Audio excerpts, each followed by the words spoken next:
An alien named Midgaskaus, who lives on the planet Essler of the Milky Way galaxy, answers the questions. Maxim Rusin organized a conference in the city of Voronezh in connection with an unusual woman, Irina Podzarova, who can telepathically, mentally, and astrally communicate with real aliens living on other planets in our time. And Irina can also communicate with personalities from the spiritual world. She has spiritual vision. Conference theme: Human Destiny, the Higher Self and Past Incarnations. Participants: Irina Podzarova, a contactee with extraterrestrial civilizations. Maxim Rusin, Director of the International Center for Spiritual Development, Cassiopeia. Maxim asks, Irina, tell me, did the Americans land on the moon? Irina answers, Yes. There are no coincidences. Is that correct? Yes, that's true. Everything has its meaning and purpose. Who or what creates them, and is it possible to consciously influence them? Irina. They are created by the spirit before incarnation, in alliance and counsel with spiritual world advisors, whom you call higher teachers. They always design and send the spirit into circumstances and conditions that will promote its development and the growth of spiritual vibrations compared to material ones. Thank you. At what point does the spirit enter the physical body? Is it during the production of the sperm, the creation of the egg, their fusion, or later? Does it come from the parent or from an external source? When the parents are chosen. Guides accompany the spirit to its incarnation at the moment of conception. That is, when the male and female cells merge. The spirit that is to incarnate while still outside imbues these cells with its life force and remains near the mother. It can temporarily leave her and travel in the astral, but its life force will remain in the cells. However, it directly enters the embryo, the earthly human fetus, at the 7th week of development, as the nervous system does not permit it earlier. Before entering, its memory is blocked. It settles into the body and spends the rest of the pregnancy adjusting to its new form. Of course, it may temporarily leave and travel in the astral. It will have vivid visions and memories. You know that a baby in the womb also sleeps and wakes. During birth, the stress the child experiences, along with pain and fear, erases the last remnants of memory, leaving it to perceive the world as a newborn and begin developing and growing in its new incarnation. However, the experiences accumulated in past lives directly influence it. This is why, even with identical parenting methods applied to different children, they grow up to be distinct individuals. Understood. Thank you. Is it possible for a child to retain information about past lives? Yes, it is possible to retain information about past lives. The spirit's memory might not be entirely blocked. This is done to allow the spirit, in its current material incarnation, to utilize this knowledge for a specific purpose tied to its incarnation, if these are positive memories. If the memories are negative, this experience is retained to encourage the spirit, in its new circumstances, to reassess its attitude toward the events of its past life that caused low vibrational frequencies. Thank you. There are many power plants on our planet. What is your perspective on them, and what alternatives for energy production do you recommend? Power plants represent a stage of development that we also experienced, and that is necessary for you. I recommend that your scientists develop a device similar to the one installed in our ships, which allows us to activate a gravitational engine and generate a plasma field. As you saw in the schematic, there is an energy installation. Its operating principle is based on converting high-energy cosmic radiation into visible light, electricity, and radio waves. Part of the energy is used to form a plasma field. If you create such a device, you will be able to simultaneously neutralize radiation in areas with elevated levels and convert that radiation into massive amounts of electrical energy. It seems like you've already read my next question. What is radiation? It is a second-level energy that does not need to be forcibly extracted from matter. It is naturally emitted. In this process, one substance transforms into another, releasing energy. This radiation energy can damage the first-level energy found in the molecules of the human body. I see. Thank you, Irina. Why are there animals, reptiles, insects, and other creatures on Earth, and is it permissible to eat them? I grew up on Essler, and what happens here with animals is, of course, unusual for me.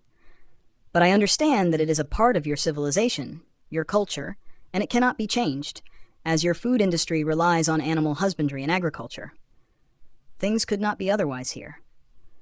Of course, all forms of animal bodies, insects and what you call birds, among others, were created by God when designing the conditions for the evolution of these material shells. He knew how they would be utilized by incarnated spirits. It is no coincidence that the bodies of Earthlings and some other humanoid races were specifically designed to digest animal proteins in addition to plant-based ones. Thank you. Can a spirit incarnate in an animal? If we're talking about a sentient spirit, a limus, then it can only incarnate in a being whose brain nervous system structure allows it to think, perceive, dream, and do all the things that sentient spirits do. The nervous system of an animal does not permit this, as they operate on different vibrational frequencies. Therefore, a limus spirit cannot merge its life force with an animal's body. What kind of spirits incarnate in animals? There are animal souls called aromes. After the death of their physical bodies, these souls also leave them and remain in the astral realm for some time. They often linger around the place where their bodies perished. Whether the animal was wild or domesticated, as well as the level of development of its soul, plays a role. Different species, and even individuals of the same species, can have varying levels of development. According to data from our astral travelers, these energies that make up the animal soul gradually dissipate in the astral space over a period of several weeks to several months, and in rare cases, up to a year in Earth terms. Eventually, the animal enters a state of sleep. It simply falls asleep, forgets everything, and dissolves. Thank you, Irina. That's an interesting question. How many human sins are there, and what are they? Sins. Could you clarify what you mean by sin? I can explain a bit in my own terms. Sins are actions that negatively impact the development of the human spirit. And how do you define the development of the human spirit? I need to know to answer your question. What does sin mean to you? I want to adapt my terms to your understanding. Thank you. No need to answer this question. I already know the answer. I'll provide it to the person who asked me. These questions were written by someone who's curious about how you would answer them. Development can happen in different directions, and accordingly, various things that hinder progress in one direction or another could be considered sins. Different things may be labeled as sins. I understand that you know what I mean. If the person meant development toward goodness, sins would be described as harmful or malicious acts. Unfortunately, however, development can also occur in the opposite direction. It's also possible to develop by perfecting malicious acts, becoming more cunning or skillful in them. For those operating at these levels of consciousness, harmful deeds would be considered good, and the opposite would be labeled as sins. Thank you. That's a fascinating perspective. That's why I asked what development means to the person who asked the question.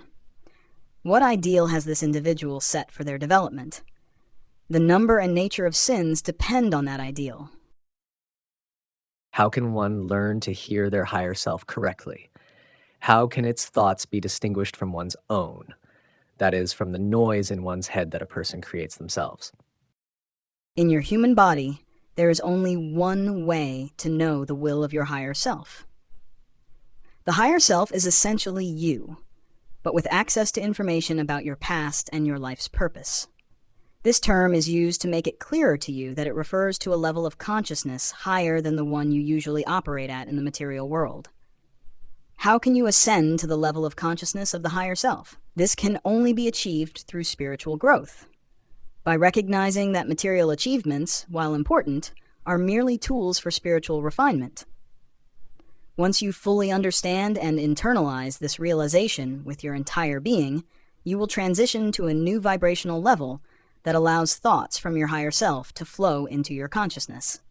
You might refer to this as intuitive insight. How can you distinguish it from your fantasies?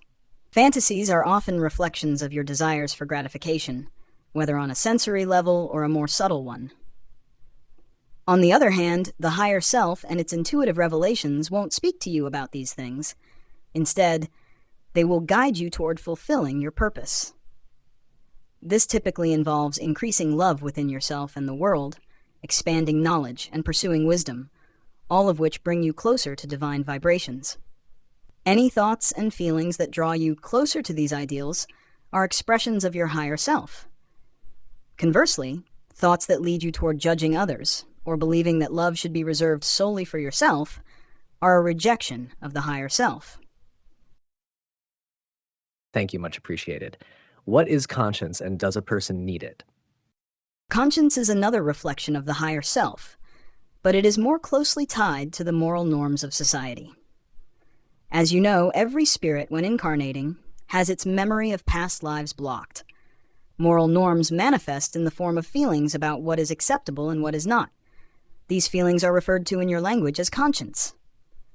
If an action you've taken and its consequences were already experienced in a past incarnation, your higher self, through your conscience, will signal that it was wrong. Even if you cannot logically explain why, you will have a clear sense that it is incorrect, regardless of whether everyone else around you perceives it as normal. This is how conscience works, often beyond the reach of logical reasoning. Thank you. That's a very interesting response. Why did the Notre Dame Cathedral burn down? I engage in communication with contactees and do not follow the news in your world. All right. Thank you very much. I understand. Let's move on. You describe your world as ideal, but what in your world dissatisfies you? What do you disagree with? I can only speak about Esler or the Interstellar Union. For now, I'm only interested in Esler, your personal opinion about your planet and your world. Overall, I am quite satisfied with our government. It's structured a bit differently than yours. Our society functions as a hierarchy. We are governed not by a single individual, but by a communal council. Each city has its own council, and representatives from these councils are selected to form what you could call a planetary government. The laws enacted on Esler seem fair to me. As for what I dislike, as a scientist, I believe our government should focus more on education. We have communal schools, as you would call them, where we educate children.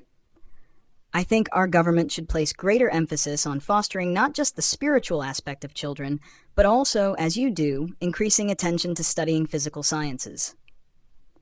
Our education system is specialized.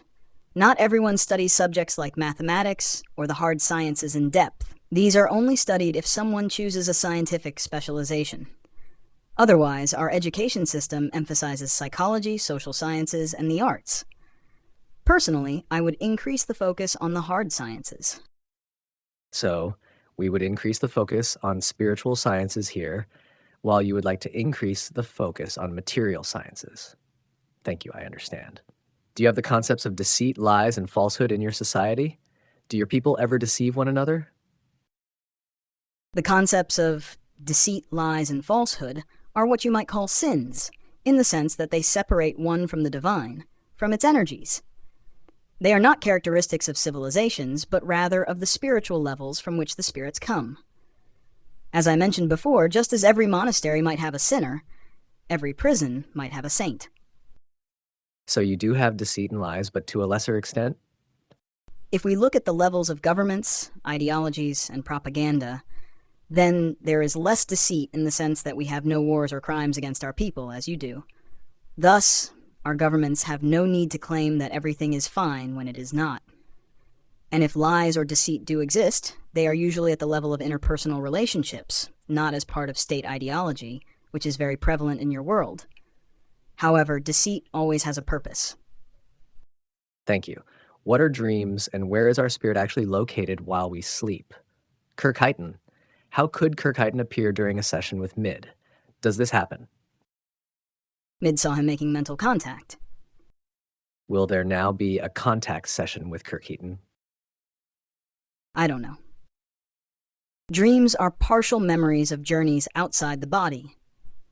The thing is, your nature allows you to exist in the astral realm while the body sleeps. Since the spirit itself does not need rest, unlike the physical body, it leaves the body while it recovers, similar to how you leave your car in the garage and step out of it. What you call dreams are partial recollections of what occurred. Why are they partial? Because you were not fully conscious. Your body wanted to sleep, and so you left in that state, remaining unconscious. Moreover, when returning to the body and reconnecting with it, even the last fragments of memories fade away, because you immediately focus on the material world and begin acting within it. This is a subconscious defense mechanism aimed at ensuring survival in the physical world. In earlier times, humans had to wake up ready to act for their safety. Focusing on astral visions could have endangered them. So does this mean that in dreams we are entering the astral? Yes, the astral is a more modern term for that part of the spiritual world where the souls of people go while their bodies sleep. Thank you. Which came first, the chicken or the egg? The process of evolution, as you generally describe it, is correct, but evolution was guided by divine energy within all beings. That is, even in the beginning, as parts of cells merged with one another, proteins and other molecules, they did so under the influence of divine energy. It was a directed evolution. Organisms then gradually advanced based on living conditions and underwent natural selection. That part is true, because environmental conditions can gradually alter the genetic code. As for the birds, the creatures from which your modern chickens descended, what came first wasn't the chicken or the egg, but the information encoded in their DNA about their physical form. Naturally, this information was first encoded in a cell, but what kind of cell could lead to the emergence of a chicken? Naturally, it would be an egg.